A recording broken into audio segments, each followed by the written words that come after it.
Welcome to ज़रा हट के। आज पाकिस्तान में मकबूजा कश्मीर में होने वाली भारतीय जारियत के ख़िलाफ़ यौम स्याह मनाया जा रहा है। यूँ तो मकबूजा वादी में भी ये यौम स्याह मनाया गया है। जो सूरत हाल है ज़रार जी इस वक्त कुछ ऐसी बनी हुई है, मुझे अपनी तो खैर हमारे सियासी जमातें मुझे लगता है कि ज़्यादा जो कल आज़ाद कश्मीर में इलेक्शंस हो रहा है उसके हवाले से ज़्यादा वो नज़र आ रही है। कोई ऐसे प्रोटेस्ट मैं सिर्फ मेंशन कर दूं कि अब से कुछ देर पहले जो चिदम्बरम हैं साबिक वज़ीर दाखिला थे भारत के, उनका एक बयान आया है और उन्होंने एक इंटरव्यू दिया है इंडियन करण थापड़ को, और उसमें उन्होंने ये बोला है कि भारत बहुत बड़ी गलती कर रहा है इस वक्त, जो कुछ कश्मीर में कर रहा है इसकी बहुत भारी कीमत अदा करनी पड़ेगी। और उन्होंने कहा कि भारत को ये मान लेना चाहिए कि हमने कश्मीरियों के साथ जो वादे किए थे और जो एक्सेशन के वक्त जो कुछ उनसे हमने प्रॉमिस किया था वो सब कुछ हमने साइड पे रख दिया है, तोड़ दिया है।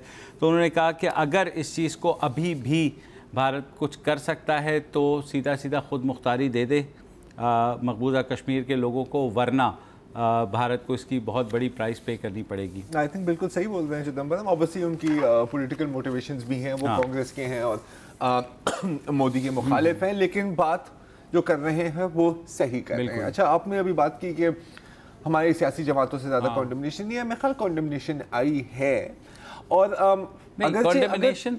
अगरचे वो अभी आज़ाद जम्मू कश्मीर के इलेक्शंस में मुब्तला है, ये भी मेरी नज़र में एक बहुत सिंबॉलिक बात है, और इसको भी बंदा सिंबॉलिकली प्रोजेक्ट कर सकता है कि आज़ाद जम्मू कश्मीर में जमहूरी इंतखाबात हो रहे हैं जिसमें सारी मेन स्ट्रीम पार्टीज हिस्सा ले रही हैं।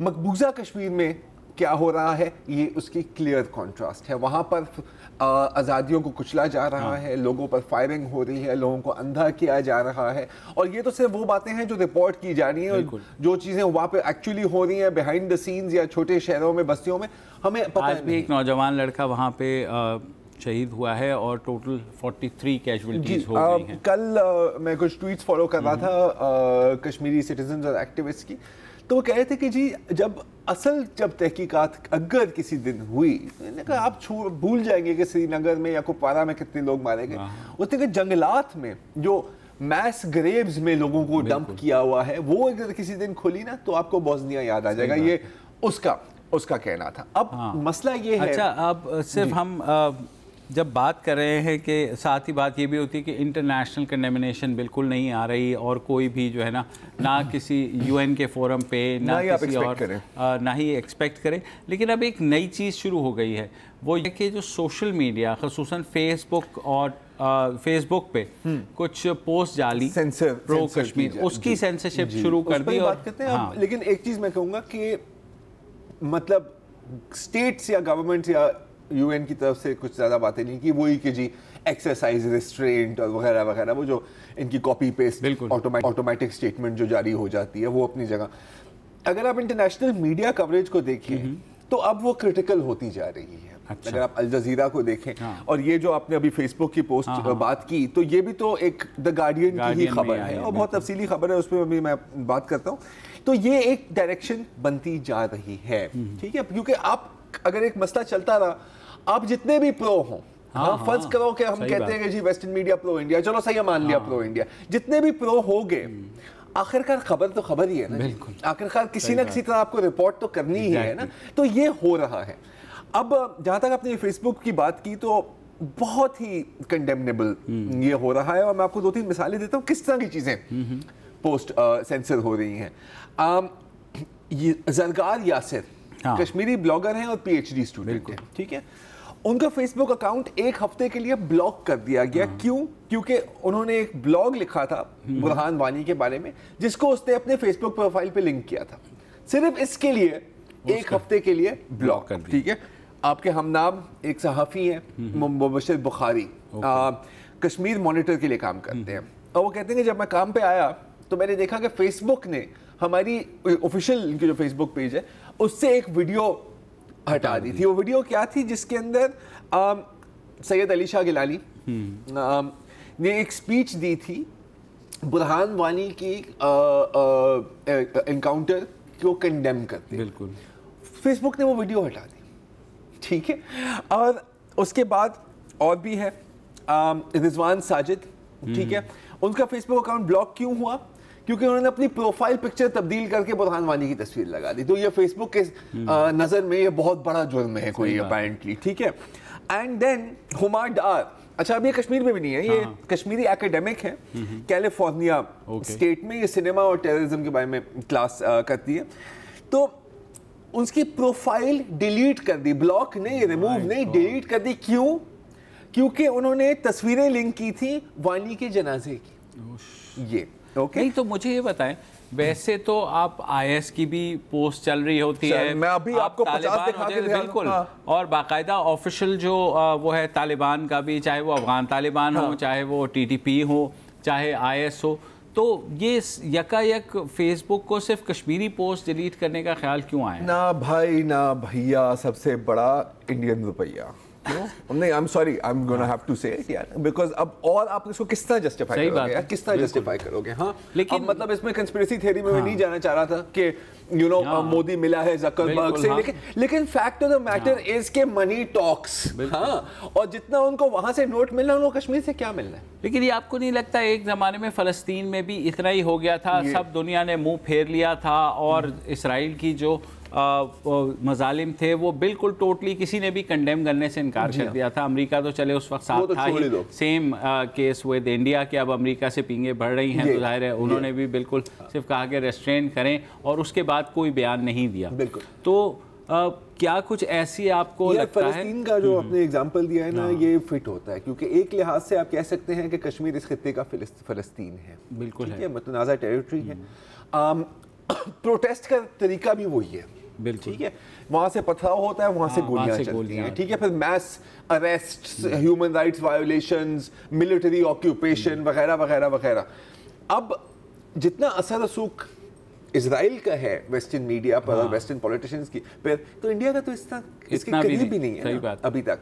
लेकिन इसके बावजूद अगर आप देखें कि 2014 में मेरा ख्याल है जब पिछला इजरायली हमला हुआ था गाजा पे, ठीक है, तो न्यूयॉर्क टाइम्स, वॉशिंगटन पोस्ट, उनकी एक पर्टिकुलर स्लांट होती है, हमेशा प्रो इजरायली होती है। अगर इजरायली मारा गया तो वो कत्ल है, फलस्तीनी मारा गया तो वो तो टेररिस्ट जहां बहक हो गया, या मतलब कैसे चलते चलते मर गया, इजरायली बॉम्ब इत्तेफाक से उसके ऊपर गिर गया, वो कभी टारगेटेड नहीं होती। लेकिन जैसे वो सिचुएशन चलती गई, उनको भी फोकस करना पड़ा, और इसकी एक बहुत बड़े वजह ये थी, ठीक है, सोशल मीडिया एक्टिविज्म पैलेस्टीनियंस की। सिर्फ सोशल मीडिया एक्टिविज्म नहीं, बल्कि कैंपस एक्टिविज्म, सही बात, बल्कि लॉबिंग, क्योंकि फलस्तीनी डायस्पोरा जो है वो पूरी दुनिया में फैला हुआ है, जस्ट लाइक कश्मीरी डायस्पोरा। तो उन्होंने बकायदा लॉबिंग की, ठीक है, मुझे याद है बहुत 2-3 अकाउंट से बहुत फेमस हुए थे। गाजा अकाउंट में डॉक्टर बैसिल का था और 2-3 और डॉक्टर्स थे, वो 24 घंटे काम भी कर रहे थे, सर्जरीज भी कर रहे थे, और वो साथ ट्वीट करते गए। अब आफ्टर अ वाइल तो मेन स्ट्रीम मीडिया जितने भी वो आंखें बंद करके यूं बैठा रहे कि ला ला ला ला ला, मुझे कुछ नहीं नजर आ रहा, मुझे कुछ नहीं सुनाई दे रहा, you have to start taking notice. कश्मीरियों को भी मुझे लगता है ऐसा ही कुछ करना पड़ेगा। मुझे जो डर है, आप देखें, आप पाकिस्तान की बात करें तो आज़ादी, कश्मीर आज़ादी का रमान चल रही है, कौन लीड कर रहा है? हिज़्बुल मुजाहिदीन के सलाउद्दीन साहब, जमात उद दावा के हाफिज सईद साहब, ठीक है।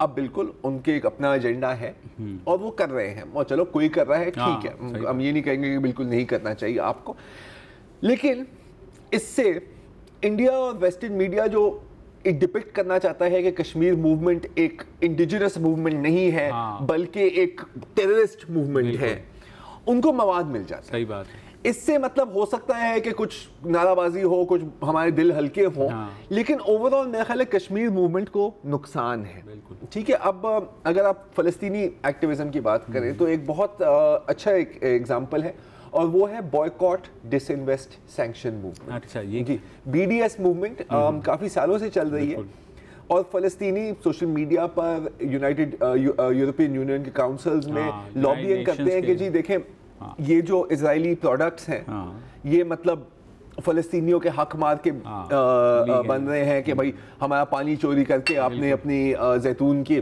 दरख्त बनाए हैं और वहाँ से आपने प्रोडक्ट बनाए, तो आप इन सारी चीज़ों को बॉयकॉट करें, आप अपनी इन्वेस्टमेंट इन्वेस्ट करें इजराइल से, और आप सैंक्शन करें, यानी बॉयकॉट, डिसइन्वेस्ट, सैंक्शन। अब ये मूवमेंट यूरोप में काफी हद तक सक्सेसफुल रही है। और फलस्तीनियों के साइड पर कौन है? कोई मुल्क तो नहीं है। अब अगर हिजबुल्लाह कहे, उनके पड़ोसियों में कोई नहीं और अगर वो सपोर्ट भी करें तो उल्टा नुकसान है। अगर हिजबुल्लाह कहे कि जी we are with the Palestinian, तो फिर तो वो पक्के हो गए ना कि जी ये तो टेररिस्ट है। लेकिन ये ग्रास रूट्स एक्टिविज्म से हुआ है। कश्मीरियों को भी ऐसा ही करना होगा, और मतलब देर है इंशाल्लाह अंधेर नहीं है। हाँ, लेकिन जाहिर है इतनी कुर्बानियाँ दे रहे हैं वो, और फिलहाल लग ये रहा है कि एक अंधेरी गली है, बिल्कुल और कोई उनको रोकने वाला नहीं है। भारतीय फौजियों को वो जो चीज़ चाहे करें। जाहिर है 11वां रोज़ है, कर्फ्यू 26 जुलाई तक है, फ़ोन सारे कटे हुए हैं, इंटरनेट नहीं चल रहे हैं, मोबाइल नहीं चल रहे हैं, अखबारात बंद हैं। तो ये सारी चीज़ें जाहिर है अभी जो तरीक़ाकार भारत का यही है कि बिल्कुल कट ऑफ करके, और जो आपने मारना मूरना है वो आप कर लो और फिर बस सप्रेस कर दो। और सही बात, चलो हो सकता है कि 4-5 साल बाद अब इस तरह का फड्डा होगा। जो मुझे जो डर लगता है ना किसी चीज़ का, और आई थिंक टेक्निकली ऐसा ही होगा कि आप जब जितना है आप सप्रेस करते जाओ तो लोगों के पास क्या चारा रहता है? दहशतगर्दी ही बच जाती है। तो मुझे लगता है कि अलकायदा, दैश और जो इस तरह की जमातें हैं वो इस चीज़ का फ़ायदा उठाएंगी, क्योंकि आप एक पूरी जनरेशन को आपने एलियनेट कर दिया है, कर नहीं रहे, कर दिया है। और जो इमेजेस आए हैं, मतलब बच्चों को, तालिब इल्मों को पकड़ के, जो कि, और ये तो सिर्फ जो हमें चीज़ें नजर आ रही हैं, बिल्कुल जो हमें आंखों तक आपको बाद में पता लगेगा। सही बात जी, ठीक है। फिलहाल एक छोटी सी ब्रेक लेते हैं और ब्रेक के बाद दोबारा हाजिर होते हैं।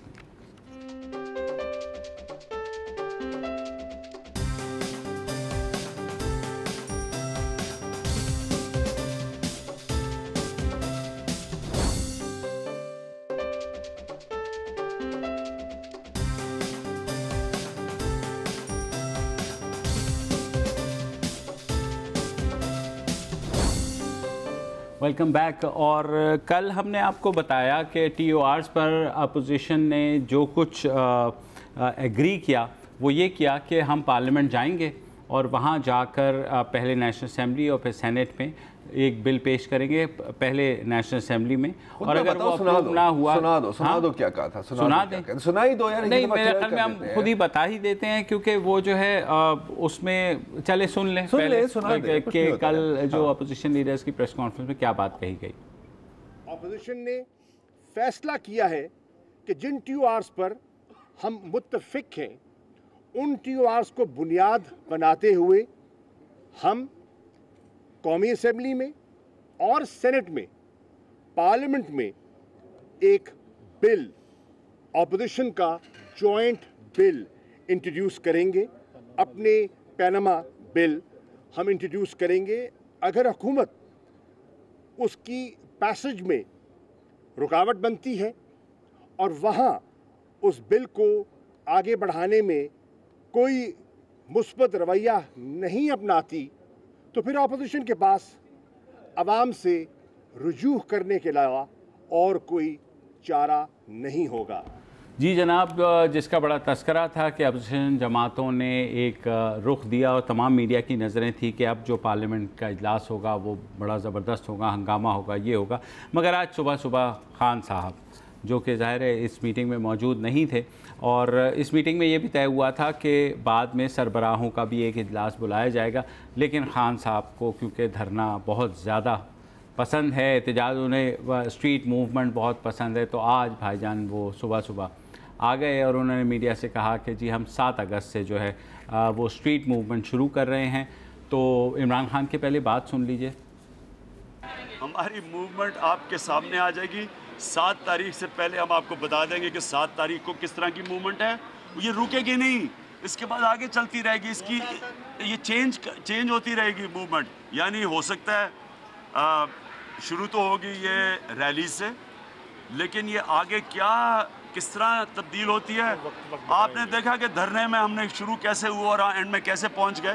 तो ये चेंज होती रहेगी, लेकिन ये रुकेगी नहीं। मैं ये आपको बात जी, इमरान खान को आपने सुना, और उनका ये कहना था कि जिस तरह पिछले धरने में भी कैसे शुरू हुआ था और क्या हो गया था, लेकिन मुझे नहीं पता कि क्या हुआ था। नहीं तो आप तो क्या आप मैं सिर्फ ये चीज़ मैं मुकदमा कुछ नहीं बनाना चाह रहा, मैं तो सिर्फ ये कह रहा हूँ कि अपोजिशन के रैंक्स में ना, अपोजिशन के रैंक्स के अंदर भी अभी तक क्लैरिटी नहीं है, क्योंकि पीपल्स पार्टी ख़ुद को ज़ाहिर है अददी लिहाज से समझती है कि वो रियल अपोजिशन है और ज़ाहिर है उनका अपोजिशन लीडर भी है, और लेकिन पीटीआई का ये ख्याल है कि वो जनाब क्योंकि पीपल्स पार्टी से ज़्यादा बड़े अपोजिशन लीडर हैं, उनका ये ख्याल है, तो मिल तो ये गए हैं, लेकिन अभी तक इमरान खान को ये लगता है कि वो जो है सोलो फ्लाइट ले सकते हैं और वो लोगों को वू कर सकते हैं, यानी हाउ नहीं वू से मुराद होती है कि अट्रैक्ट कर सकते हैं।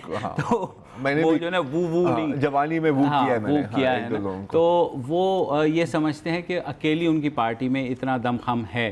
तो मेरे ख्याल में उन्होंने अपने जहन में ऑलरेडी कंक्लूड कर लिया है कि ये जो पार्लियामेंट की एक्सरसाइज होगी फ्यूटाइल ही होगी, तो मैं ज़रा इधर भी चेक देखो अब मतलब मे बी मैं बहुत ज़्यादा क्रेडिट दे रहा हूँ कि भी हो सकता है, सबको मैं बताता हूँ कि हो सकता है, लेकिन हो सकता है कि ये भी एक किस्म की प्लानिंग का हिस्सा हो, और मैं बताता हूँ कैसे, ठीक है? क्योंकि इमरान खान और प्लानिंग मुझे पता है कि ये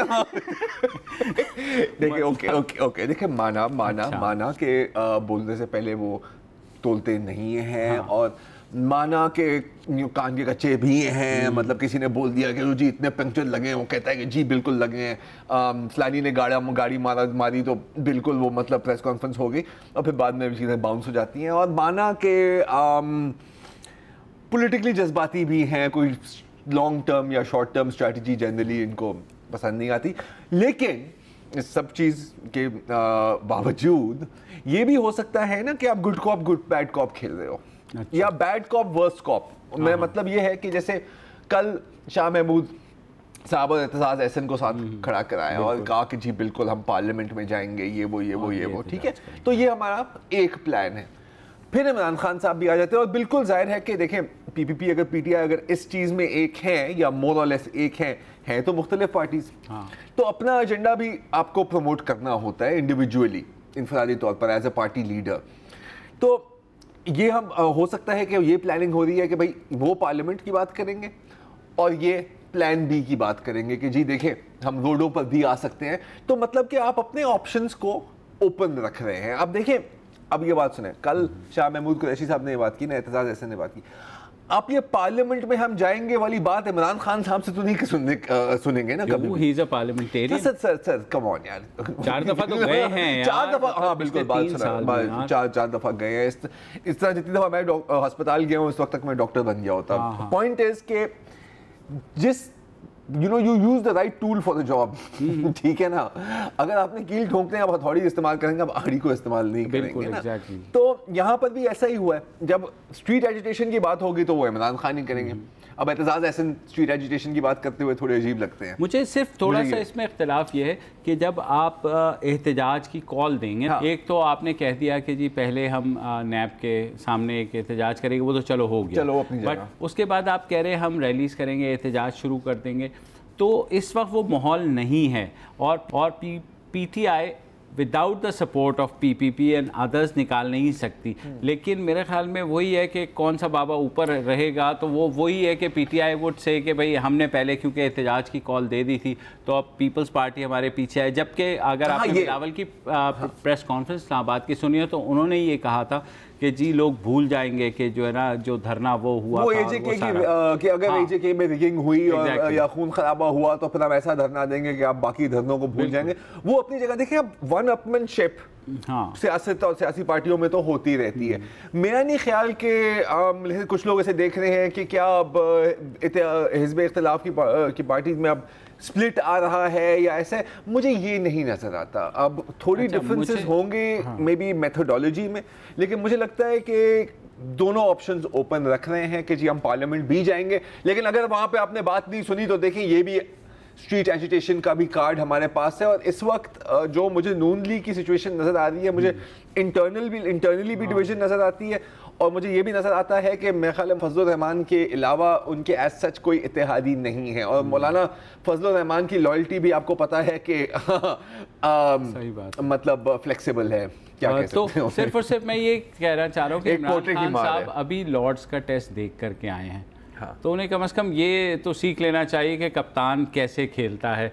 अभी तक वो जो है ना उसी मोड में है कि आकर के छक्के मारेंगे, तो ऐसा शायद फ़िलहाल मुमकिन नज़र नहीं आता। तो फ़िलहाल एक ब्रेक लेते हैं, न्यूज़ अपडेट्स के बाद फिर वापस आते हैं।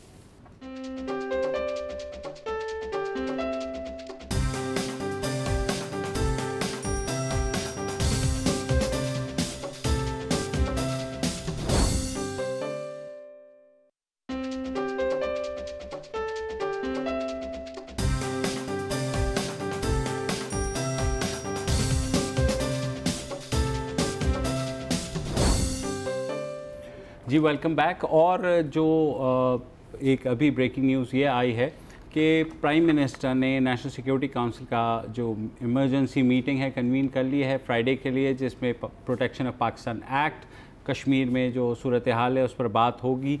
सो बताया ये जा रहा है कि कल वो दोपहर को इस्लामाबाद पहुंच जाएंगे फाइनली, और परसों से he will be back in business, जिसका आगाज़ वो नेशनल सिक्योरिटी मीटिंग से करेंगे। बहुत से आम इशूज़ हैं जो पेंडिंग रहे हैं 50 दिन उनकी गैर मौजूदगी प्राइम मिनिस्टर हाउस इस्लामाबाद में।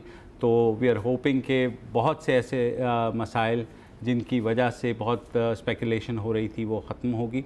तो ज़रा ये बस मैंने कहना था, क्योंकि हमारा ये आज की टॉप स्टोरी जो है वो यही थी कि बच्चों के अगवा में बहुत खौफनाक हद तक इजाफ़ा हो रहा है। सिंध में भी, पंजाब में भी एक स्टोरी आई है जिसमें ये कहा गया है कि पहले 6 महीने में लाहौर में सिर्फ 200 से ज़ायद बच्चे जो हैं वो अगवा हुए हैं, 188 के केस दर्ज हुए हैं।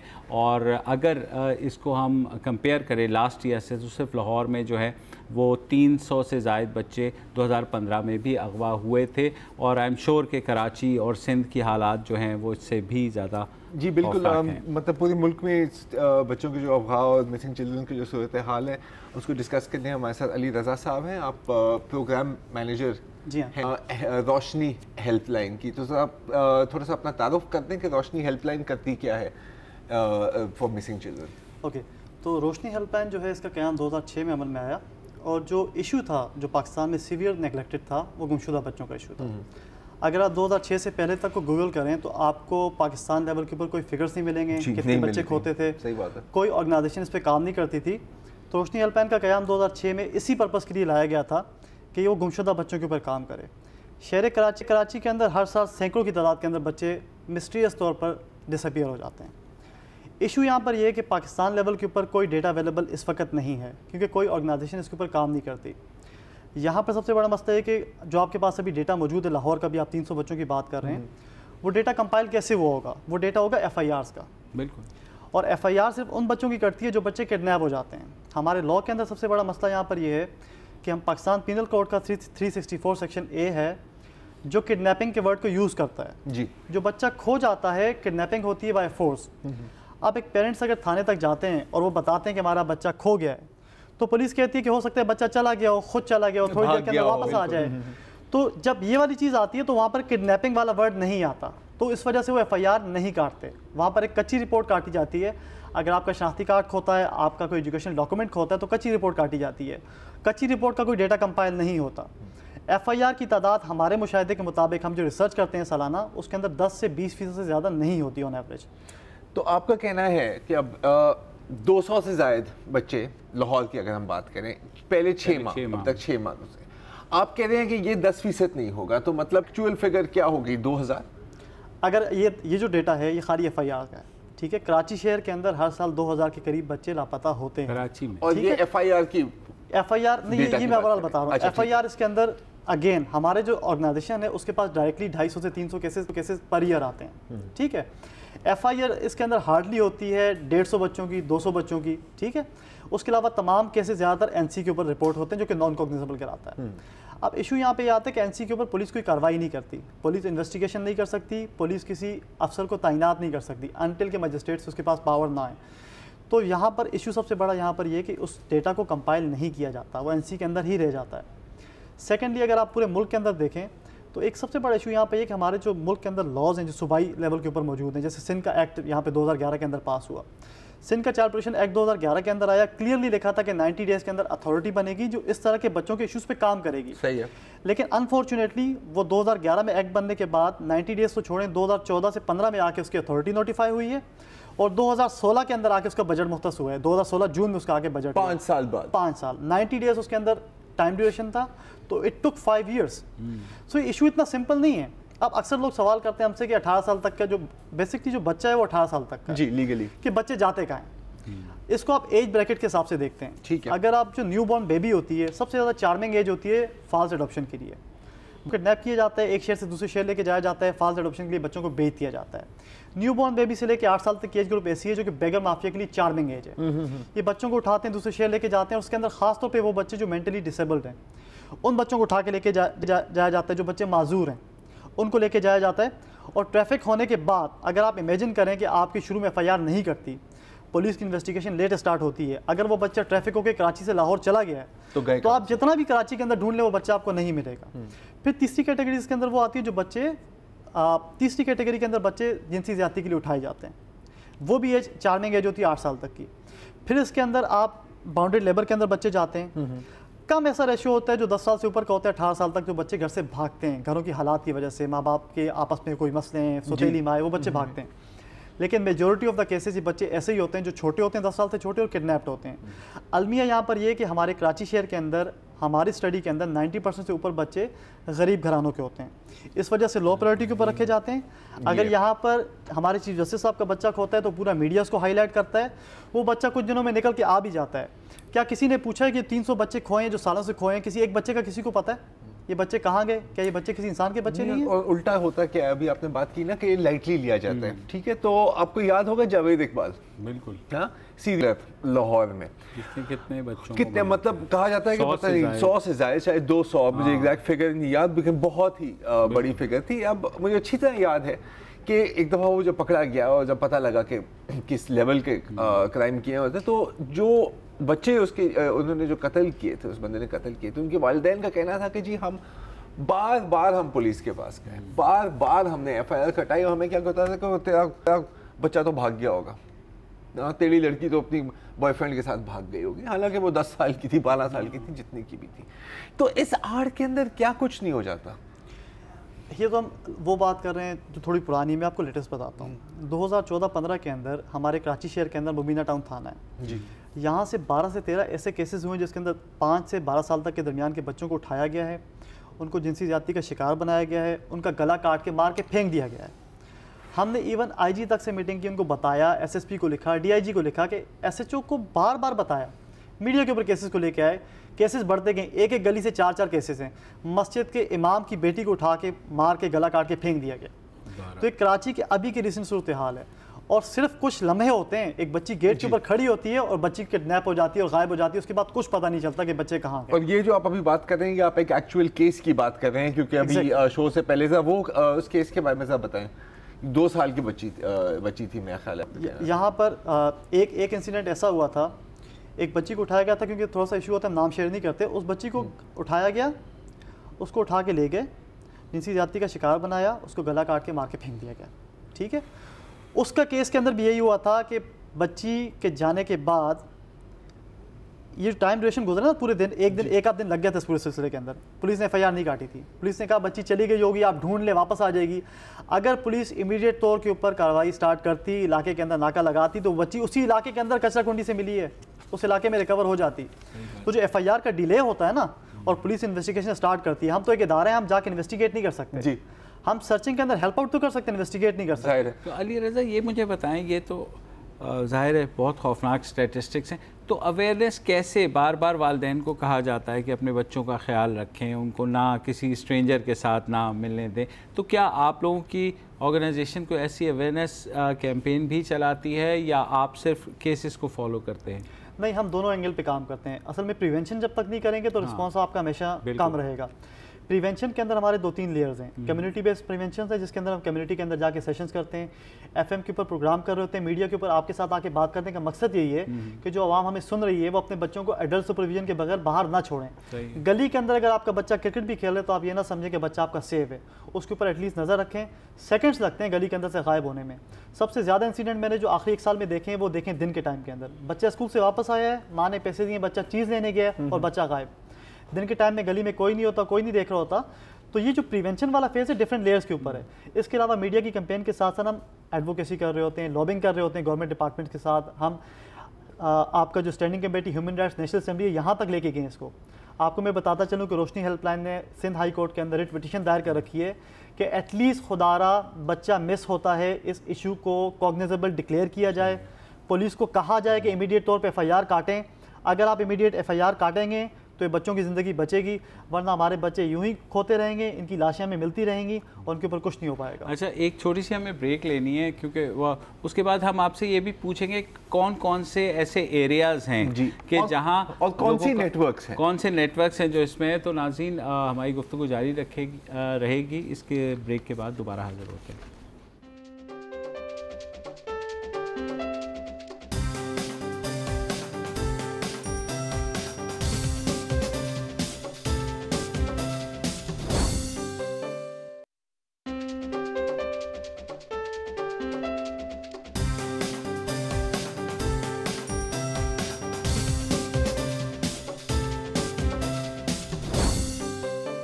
Welcome back.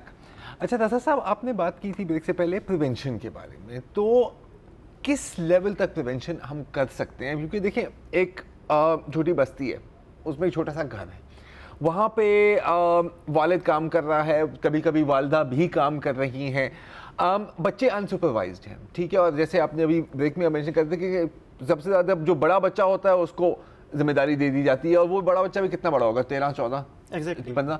और ये जो ग्रुप्स हैं, अब ये ऐसे तो नहीं है ना कि रोड पे चल रहे हैं और कहा कि अच्छा ये बच्चा है इसको उठा लिया, तो बाकायदा रैकी होती है, टीम्स होते हैं, क्योंकि ये एक ऑर्गेनाइज्ड क्राइम की कैटेगरी में जाता है। किडनैप कोई करते हैं, आगे वो किसी और नेटवर्क को बेचते हैं, और बकौल आपके नेटवर्क भी बहुत हैं, बेगिंग माफिया की नेटवर्क है, जहाँ पर ठेके पे महीने के कॉन्ट्रैक्ट, 2 महीने के कॉन्ट्रैक्ट पे बच्चों को बाकायदा रेंट आउट किया जाता है। फिर फोर्स्ड प्रोस्टिट्यूशन आ गई, फिर फेक अडॉप्शंस आ गई, फिर फोर्स्ड लेबर आ गया।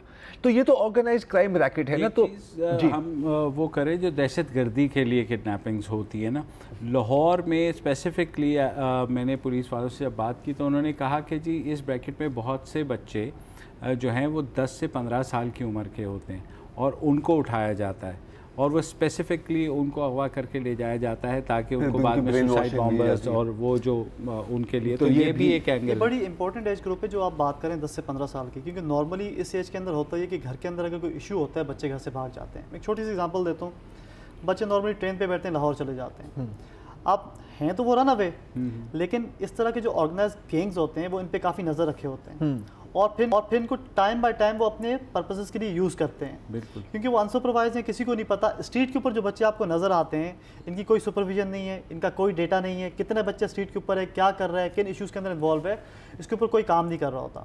जहाँ तक इस चीज़ का ताल्लुक है कि हम प्रिवेंशन के ऊपर फैमिलीज़ को कैसे अवेयर करें, इशू सबसे बड़ा यहाँ पर ये कि आजकल जिस हमारा जो मेजोरिटी तबका है वो बिलो द पॉवर्टी लाइन है जी। माँ भी काम कर रही है, बाप भी काम कर रहे हैं, 13-13, 14-14 साल के बच्चे घर पे बच्चों को देख रहे हैं, तो उसके अंदर बहुत ज़्यादा चांसेस होते हैं कि बच्चे वहाँ से किडनैप हो जाते हैं। हम कुछ चीज़ें यहाँ पे नहीं कर पाते, जैसे आपने बाहर देखा होगा कि बच्चों के हाथ पे कड़ा डाल दिया गया, बैग के ऊपर कोई चीज़ लगा दी, उनको ट्रैकर टाइप की ट्रैक करती है, उसके अंदर सिम होता है, एग्जैक्टली वो ट्रैक करती है। लेकिन अब यहाँ पर इतनी पॉवर्टी है कि अगर हम इस तरह का कोई ट्रैकर लगाते हैं, इट्स एक्सपेंसिव, कम से कम वो 2 से 3 हज़ार रुपये उसकी कॉस्ट है। अगर वो लगाते हैं तो हमें यहाँ पर सबसे ज़्यादा डर इस चीज़ को होता है कि वो उठा के उस चीज़ को बेच देंगे, और वो किस हद तक आप लगाएंगे। कराची जैसे अगर शहर कोई आप ले लें तो किस हद तक लगाएंगे। इंपॉर्टेंट बात बड़ी सिंपल है जी, पुलिस को अगर आप देखें तो कोई इतने रॉकेट साइंस नहीं है इस चीज़ को रोकना। बैगर माफिया के अंदर 50-50 साल जिस औरत की एज है उसकी गोद में 1 साल का बच्चा क्या कर रहा है, कभी हमने चेक किया है? हम जब यहाँ से कराची से निकलते हैं सुपर हाईवे से तो पुलिस चढ़ती है, इसके अलावा रेंजर्स आती है, हमारे NIC चेक करती है। कभी किसी ने बच्चे का बर्थ सर्टिफिकेट चेक किया है? निकाहनामा पूछा जाता है, कभी निकाहनामा पूछते हैं, बच्चे का बर्थ सर्टिफिकेट नहीं पूछते कि बच्चा जो लेके जा रहे हैं इनका है भी या नहीं है। अगर आप खाली चेक पोस्ट के ऊपर बच्चे के बर्थ सर्टिफिकेट ही चेक करना शुरू कर दें तो एटलीस्ट यहाँ से जो ट्रैफिकिंग हो रही है वो कम हो जाएगी, और सबसे बड़ी बात है कि आपके जो बच्चों की रजिस्ट्रेशन है वो कंप्लीट हो जाएगी। अच्छा, अब ये कोई मुश्किल काम नहीं है, ठीक है ना, इसके लिए आपको कोई जदीद स्कैनर की जरूरत है, ना आपको कोई एक्सरे मंजी या बायोमेट्रिक की, सिंपल चीज है। भी है कि अगर वही वहाँ पे चेक कर ले, क्योंकि अब तो बे फॉर्म्स और शनाख्ती कार्ड नंबर्स जो हैं इशू होने शुरू हो गए हैं। लॉजिकल सवाल ये है कि ऐसा होता क्यों नहीं है? अब आपकी भी तो बातें हुई हैं ना, आप जो हमारे से बातें कर रहे हैं, आपने 10 दफ़ा पुलिस अफसरान और आला पुलिस अफसरानों से भी की होगी, क्या कहते हैं इसकी? मैं वही डिस्कस कर रहा था कि हम लोग standing committee human rights national assembly तक गए, वहाँ पे जाके प्रेजेंटेशन दी, पूरा इशू डिस्कस किया है। हम लोग अपनी writ petition Sindh high court तक लेके गए हैं, ठीक है। डिफरेंट लेयर्स के ऊपर पार्लियामेंटेरियंस के साथ, पुलिस के साथ, सबसे डिस्कशन होती रहती है।